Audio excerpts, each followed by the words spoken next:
Hello everyone, this is Ryan Shields, the youth minister here at St. Joseph's, and this week we're going to kick off our second part of our series on salvation history.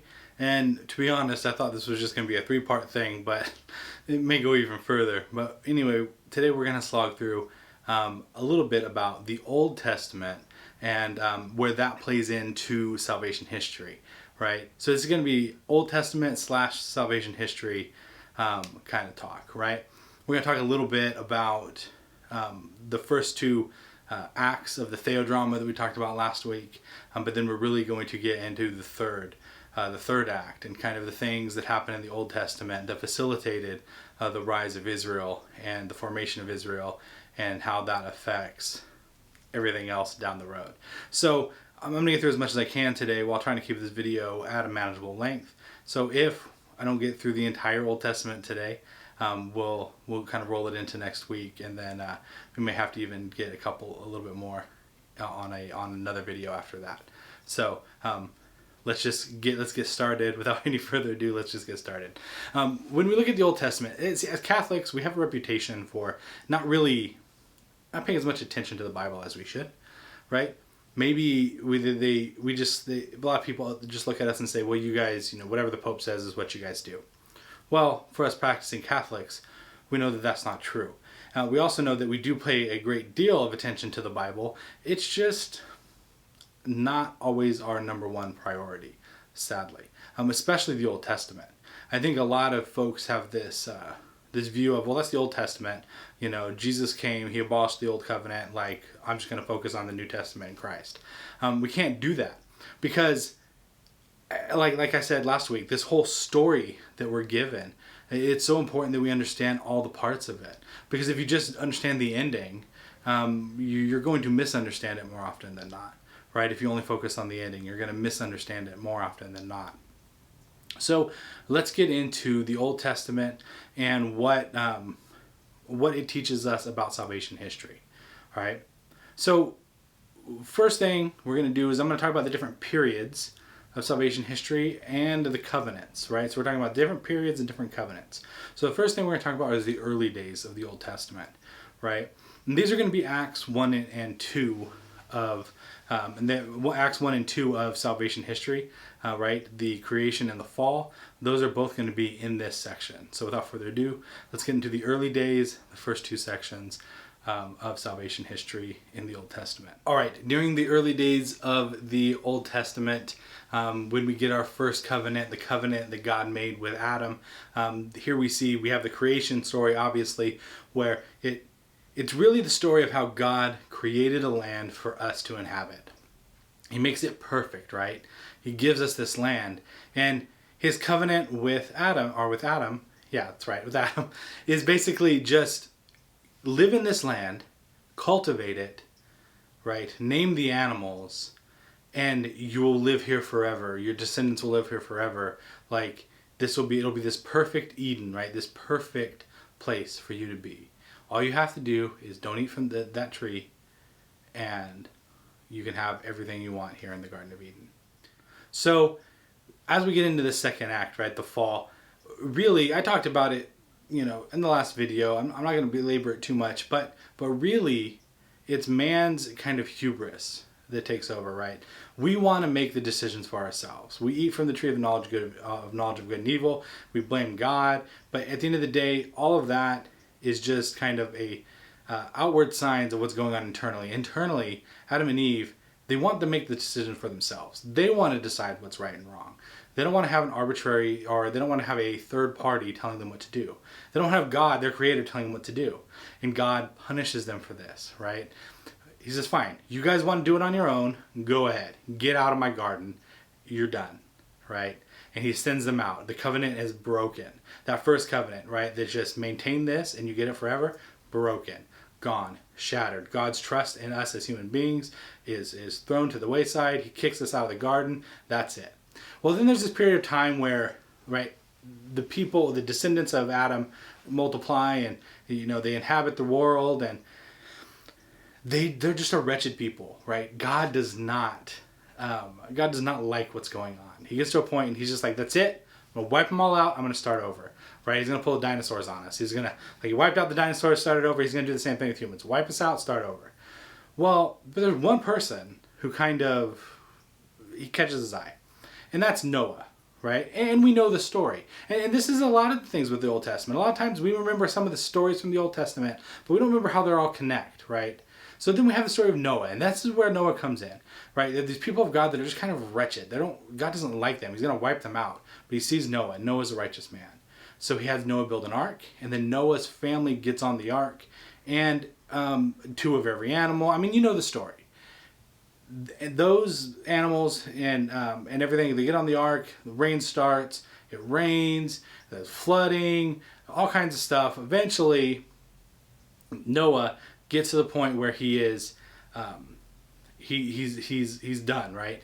The flooding, the waters are subsiding, they're back on land, and Noah takes a lamb and he sacrifices it to God. And God is pleased because, yes, this guy gets it, right? So after he realizes, okay, this guy gets it, he tells him, okay, make a promise with you and your family. Never going to flood the earth again, right? Follow me, I'm never going to flood the earth again. My promise is going to be the rainbow in the sky. That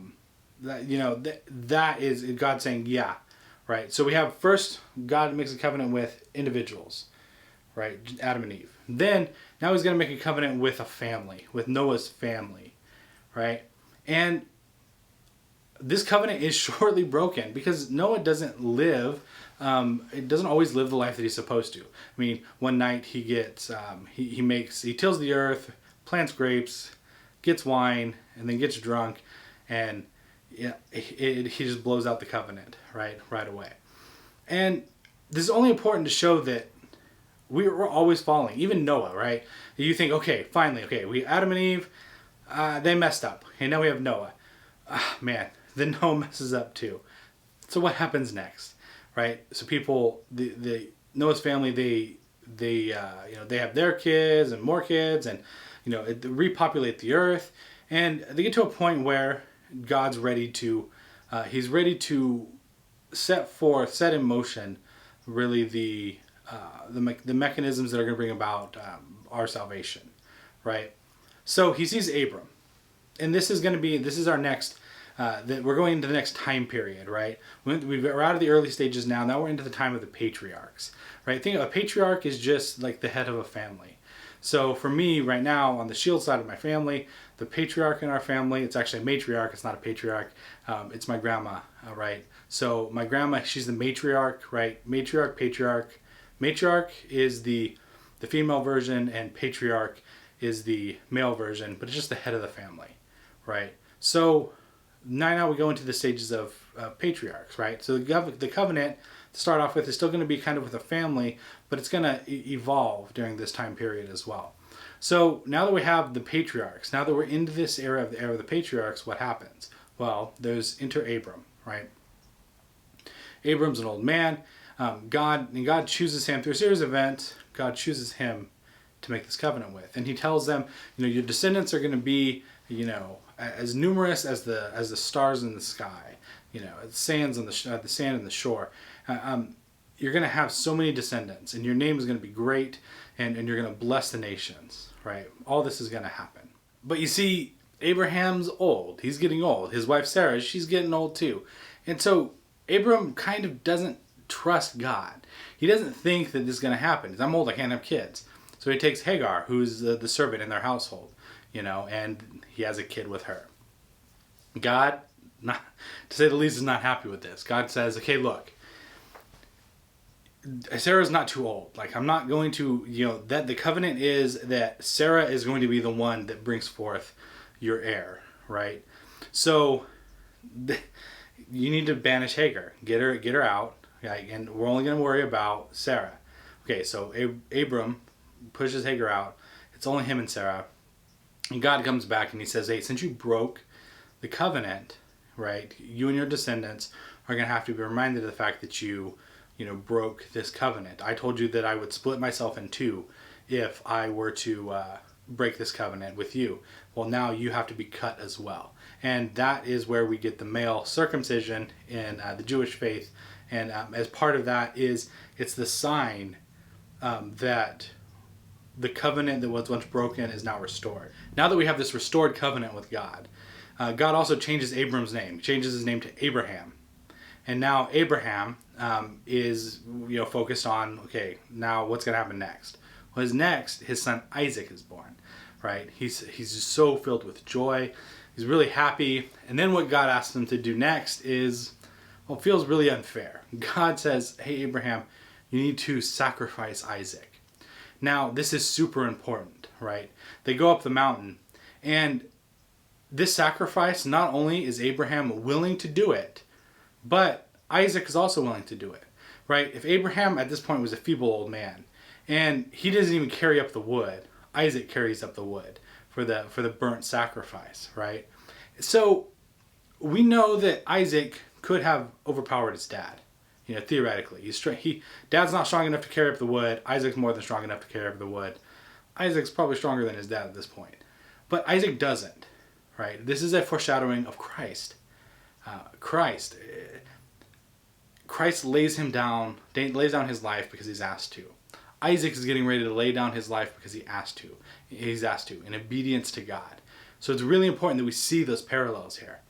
Abraham's getting ready to sacrifice his son, and the angel of the Lord stops it and says, because you're filled with faith, we're going forward with the covenant, and that sets up this time period of the patriarchs, right?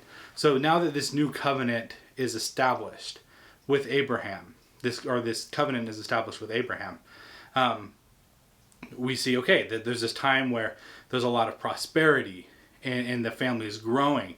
And this covenant goes from just being with Abraham and his family to being the different tribes in the area, because they're all part of Abraham's family, right?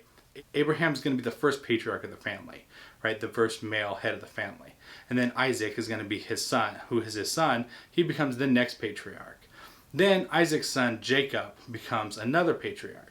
Now, this is kind of where we start to transition into the next thing. So you have this time where everything's going well. But then a famine is on its way. And what happens is Jacob gets his name changed to Israel. God changes Jacob's name to Israel, right? So Jacob gets his name changed, but he has a lot of sons. His youngest son Joseph. The older boys, they don't really like the youngest son Joseph. He's from Israel's second wife. They don't like that. They look at him as the favored one. Right. And through a series of events, and it's the story of Joseph, and you should read the story, Joseph becomes a slave in Israel. And through not in Israel, in Egypt. And then through another series of events, he becomes the Pharaoh's right-hand man. And at this point, the famine's coming, right? And so Joseph brings the family and the tribes, all of Israel, right now the covenant is with all the tribes of Israel. He brings all of Israel into Egypt to help get them through the famine. Well, here's where the problem comes. They live through this famine in Egypt, and they get through it, but then when it's time to leave, they decide they'd rather stay against God's wishes. So they abandon the land that God had given them. They abandon the land in the area that God had made them grow and prosper in. And they go and they say, no, we're going to stay in Egypt. Well, they're enslaved in Egypt, right? Which sets up the next story. And that's going to be the story of Exodus. So hundreds of years later, we get to Exodus. So when we get to the story of Exodus, they're at a point where God's people, right, these tribes, are enslaved in Egypt. And God knows he's got to get them out in order to continue this process of salvation history.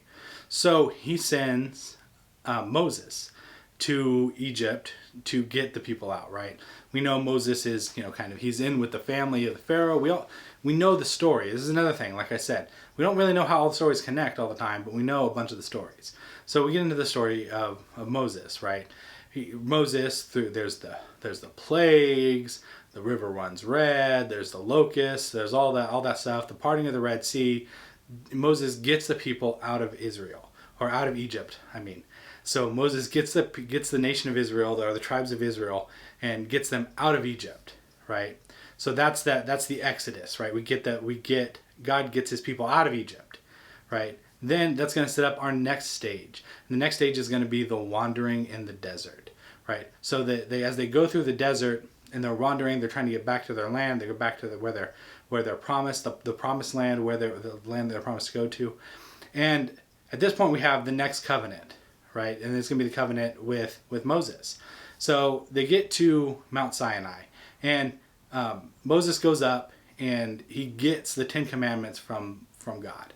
But while he's doing this, the people of Israel, the people of the tribes of Israel down there, they melt together a bunch of their gold and they create a golden calf, and they decide they're going to worship this golden calf. Because, they don't think God, who has given them food from heaven, who has got them out of the land of Israel, who's given them water to drink, he's not doing enough. I don't know what more they wanted, but he's not doing enough for them. So they start worshiping this golden calf that they make, and they think, this is what's going to handle it, right? Well, Moses comes down with the tablets, and he looks at the people, and they've already broken this covenant that Moses made, right? We're going to follow your commandments and you're going to continue to bless us. He comes down and they've already broken the commandments. They're worshiping an idol. You shall have no God before me. They've already have a God before them. So he throws the tablets down, the tablets break, and he orders all the people who are breaking the law, they need to be executed. They need to be driven out. Get them out. They're not allowed here. They're not going to play by the rules. They're not going to worship God, and they're going to worship these pagan idols. They got to get out, right? So the family of Levi, right, they are the ones who drive them out. Those Levites become the priests of Israel. Set aside. They're only Levites are allowed to be the priests in the Jewish faith, right? And it's from this moment that happens. So we have this next covenant, the covenant that Moses made with God to follow the 10 Commandments, right? That sets up more wandering in the desert. And eventually they get to the promised land. All right, so finally they get to the promised land, right? Moses is not allowed to go in, but we have Joshua and others who we enter this time period called the period of Judges, right? Where Joshua and his descendants, they are set apart as the judges over Israel. They're to sit there and judge, and they lead this nation now of Israel. So, right, we have the covenant that went from with Adam and Eve. It was just with Adam and Eve, the people, and then it was the family of Moses.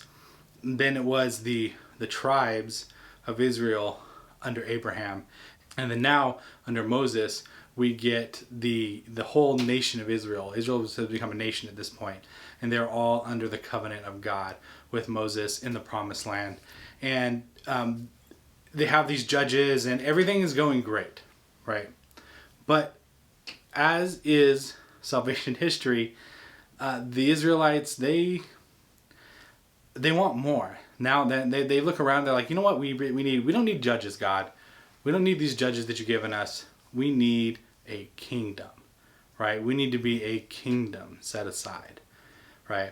And I think this is the point where we're gonna probably leave off and let it go. But God warns seriously against this. God tells him, no, you don't want kings, because kings will start off good and they will eventually turn bad.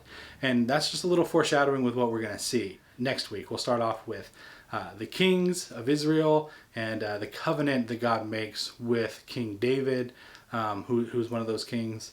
We'll start off there next week. But for now, let's get into our Saint of the Week. This week, we're going to talk about a saint who is near and dear to my heart. He is Saint Benedict of Nursia. He lived from AD 480 to 547. Saint Benedict is recognized for the growth of the monastic movement and for its lasting influence on the church. Like Saint Anthony and others who had gone into the desert 2 centuries before, Benedict wanted to seek God in the solitude and silence of the countryside. After some time living as a hermit in a cave, the cave's name was Subiaco, by the way. It's not in this part that I'm reading, but the cave was Subiaco. But after spending some time in a hermit in the cave, Subiaco, Benedict began to attract followers who also wanted to live a life dedicated to God. In 529, Benedict and his monks built their monastery on the top of a mountain halfway between Rome and Naples, a place called Monte Cassino. At Monte Cassino, Benedict developed the rule for his monks, known as the Rule of St. Benedict. This rule was based on moderation in all things. For example, rather than extreme fasting, a monk was expected to eat 2 meals a day. Rather than giving up wine altogether, a monk was to drink just a small amount. Benedict called on his monks to take vows of chastity, poverty, and obedience. Benedict's guidelines for monastic life eventually became the standard of the Western monasticism and provided the model for religious life in the church. St. Benedict's love and knowledge of Scripture shaped his rule, and in this rule he often quotes the Gospels. For example, quote, "Let all guests who arrive be received like Christ, for he is going to say, I came as a guest and you received me," end quote. That's Matthew 25:35, and that's Rule of St. Benedict, chapter 53. The Rule of Benedict was also written for ordinary Christians who want to develop a pattern of living like Christ. The spiritual wisdom of St. Benedict continues to lead more than 20,000 monastic men and women and uncounted oblates or lay associates. And St. Benedict's feast day is July the 11th. One of the reasons why St. Benedict is so important to me is that I spent time studying at Mount Angel Abbey, which is a Benedictine monastery first and foremost. So the abbey where the monks live, and then they run the seminary, which is where I was at. I was there for 2 years. During this time, I grew a deep respect and admiration for the monks. Now, as I was reminded by a priest friend of mine who passed away a few years ago, but Father Pascal Chalin, he looked at me one day. I was dressed up like a monk for Halloween, just poking fun, kind of, loving admiration. He looked at me and he said, "Ryan, you will never be a monk. I am not cut out to be a monk. That lifestyle is not for me, but I do admire them greatly. And maybe one day will become an oblate of St. Benedict and follow the rule, because I think the rule, there's something just beautifully simple about the rule." So yeah, I'm kind of a fanboy of St. Benedict. I wear a Benedictine medal along with my crucifix and my medal of St. Patrick. I wear those all the time. So yeah, I definitely have a devotion to St. Benedict, but I think he teaches us a lot about how to live a life an example of Christ, and I encourage you to learn more about St. Benedict. Also, he had a sister, St. Scholastica, who wasn't mentioned in the text, but she's also somebody who is worth looking into as well. So without further ado, that's going to be all for this week. Thank you so much for your time and attention. I truly appreciate all the support you guys have for us, and I will see you next time. Thank you so much.